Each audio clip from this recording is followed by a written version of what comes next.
Channel of Vadodara. Krishna group તેમજ નિશિત અમીન દ્વારા ગણેશજીના આગમન યાત્રાનું આયોજન કરવામાં આવ્યું હતું। અતિભારે વરસાદથી પૂરની પરિસ્થિતિમાં વડોદરાના હાલ બેહાલ થયા હતા।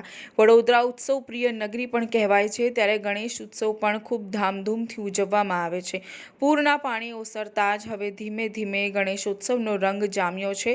ગઈકાલે કૃષ્ણા ગ્રુપ તેમજ છાણી વિસ્તારના યુવા અગ્રણી નિશિત અમીન દ્વારા છાણી વિસ્તારમાં ગણેશજીની શાહી સવારીનું સુંદર આયોજન કરવામાં આવ્યું હતું, જ્યારે ડીજેના તાલે યુવાધન હિલોડે ચડ્યું હતું। તેમાં મોટી મૂર્તિ આકર્ષણનું કેન્દ્ર બની હતી। સાથે જ સ્થાપના મૂર્તિને અનોખી રીતે જેસીબીમાં લાવવામાં આવી હતી। સાથે જ વડોદરામાં ન થયું હોય તેવું ઇવેન્ટનું પણ ભવ્ય આયોજન કરવામાં આવ્યું હતું, જેમાં ખૂબ મોટી સંખ્યામાં છાણી વિસ્તારના ગણેશ ભક્તો ઉમટી પડ્યા હતા।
मोटी संख्या में युवा तथा वडीलोए भाग लीधो है।